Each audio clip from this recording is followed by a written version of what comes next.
Today we're going to be talking about Snell's law and refraction of light. But before we get into refraction of light, we need to understand reflection of light. So let's say I have an object here, and we're going to call this glass, okay? And I have my ray of light that is going to come in and hit this glass. Typically, when we think of glass, we think of an object that is going to reflect light, or essentially bounce light back off in a different direction. So what we typically see with light and reflection is that the angle at which light comes in compared to the normal force, so I'm going to write force normal, this angle right here, this angle of incidence, is typically equal to the angle at which light is reflected. So we're going to call this the same. So angle of incidence here at this angle is going to be equal to this, and that is reflection. But what happens if we have an object, or sorry, not an object, what happens if we have light and a medium that is different than glass? For example, we have water.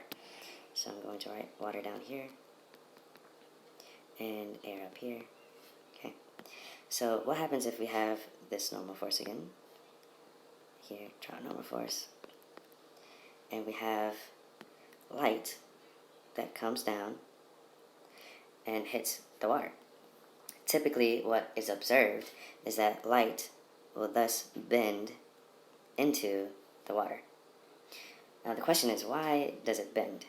And that's what Snell's law refers to. It is basically looking at the angle at which the light enters, which we'll call the angle of incidence, and the angle at which light bends, and we will call this the angle of refraction. And that looks like a V, so refraction. Okay.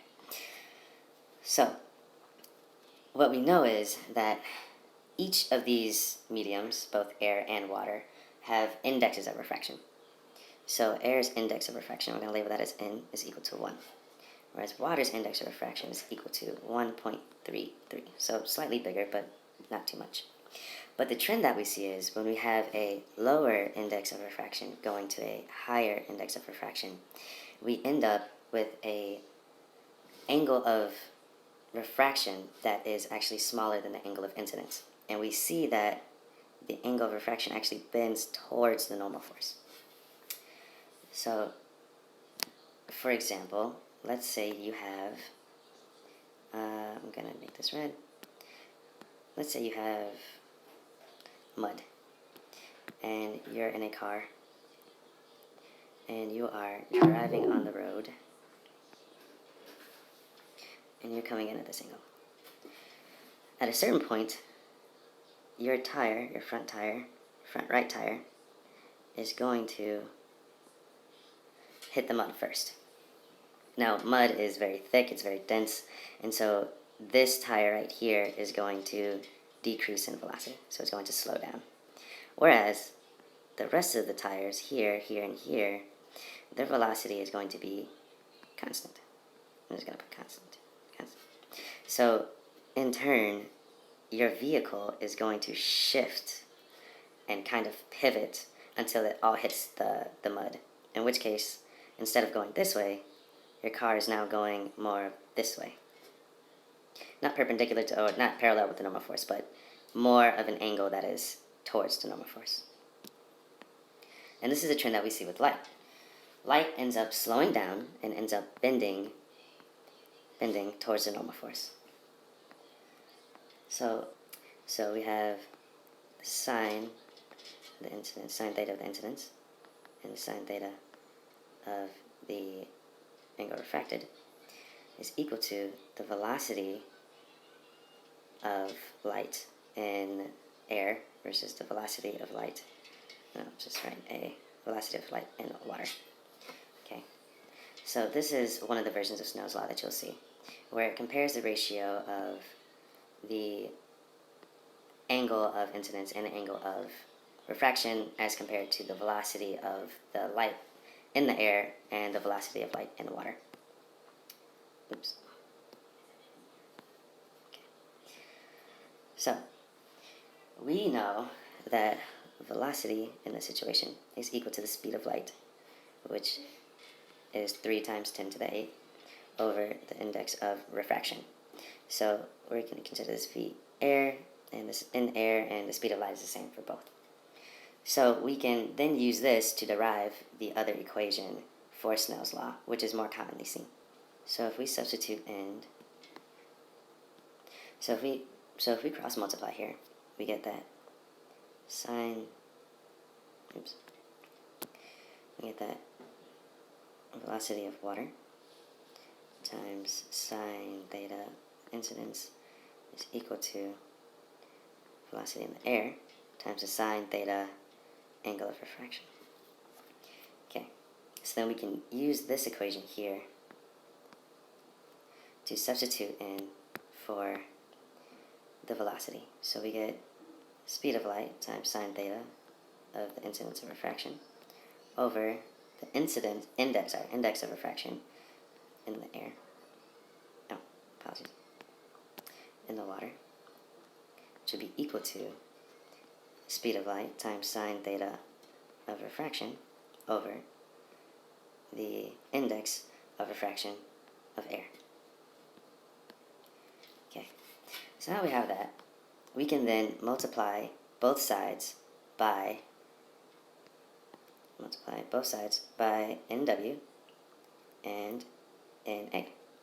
Multiply both sides by NW and A. We'll see that we'll cancel out these, and we cancel out these, which would leave us with index of refraction of air times the speed of light, sine theta, index is equal to speed of light times sine theta, angle of refraction. If we divide both by the speed of light, seeing as they're both the same, we then get the index of refraction in the air times sine theta of angle of incidence, which is equal to, which is equal to index of refraction in the water times the sine theta of refraction. So this right here is our second equation. It's important to understand that light does not always travel from a lower index of refraction to a higher one. In the case that we see with air to water. However, sometimes you get the opposite, where you will get an ray of light coming from the higher index of refraction to a lower index of refraction. So let's say we have, again, water on the bottom and we have air on top, but we have the light source coming from the bottom to the top. Two things can happen here. We can have a refraction, and we can also have a reflection. So this is just typically what is observed in light in general. However, we are going to say that this is now our angle of incidence, and that this is now our angle of refraction. So if we go back to the thought process of a car and mud, right? So when light leaves a higher density substance, or a higher index of refraction, to a lower one, typically it's going to refract away from the normal force here. Okay, but we still have the two options. Well, you can either go and refract, or you can completely just internally reflect. And those are two options that we have. So what we're going to do now is look at what happens when your angle of incidence becomes exactly 90 degrees. Because eventually, if you keep increasing this angle right here, this angle of incidence, your refraction is also going to, your angle of refraction is going to also increase. So what I'm saying is, if you increase your angle of incidence, you are going to therefore increase your angle of refraction to the point where it hits 90. So this angle of refraction, bends at 90 degrees. Okay, so let's go ahead and try to calculate this. We have Snell's law here. We have N1, and we're going to call N1, we're going to say that's equal to air. And N2 here, we're going to say that's equal to water, which is 1.33. Okay, so N1 sine theta incidence is equal to, N2 here, I apologize. Yeah, is equal to N1 sine theta reflection. Okay, so we are going to look for the angle of incidence, which once it hits 90 degrees, our angle of incidence is equal to what we like to call our critical angle, or theta C. Okay, so N2 is equal to 1.33, and then we're looking for sine theta. Just put this all in real quick. N1 is equal to 1, and then sine theta reflection, or sine 90. So sine theta of incidence is equal to 1 sine 90 over 1.33. Go ahead and calculate this. The theta of incidence, which is, we said was equal to our critical angle, is equal to 48.75 degrees. Okay. So going back up here, we're saying that this angle right here, this angle, 48.75, is equal to 48.75.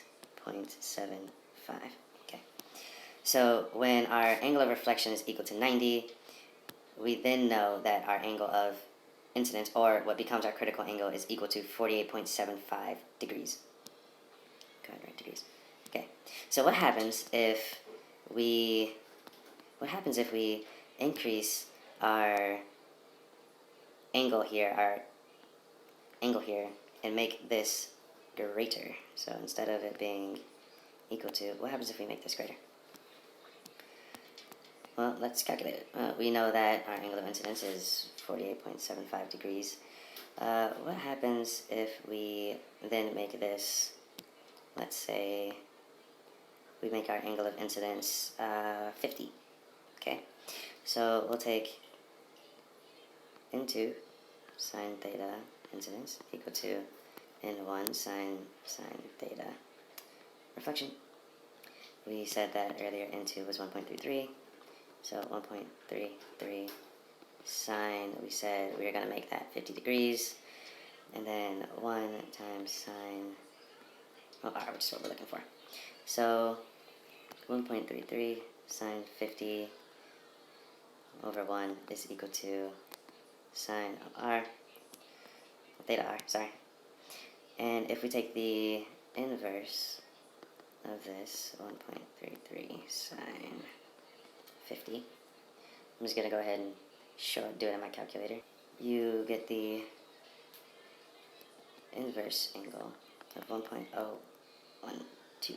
Oh, whoops, sorry. 19. And if you know anything about trigonometry, you know that you can't have an angle, a sine angle, that is greater than 1. So this actually can't happen. So that's actually not possible. Now, why is that? Because once you reach a point here, once you reach a point where your angle is going to be greater than 90, then you no longer have refraction. You now have what we call, I'm going to write it here, you can have reflection or refraction, but at a certain angle, once you pass 90 degrees of refraction, of the refraction angle, you are therefore now reflecting in.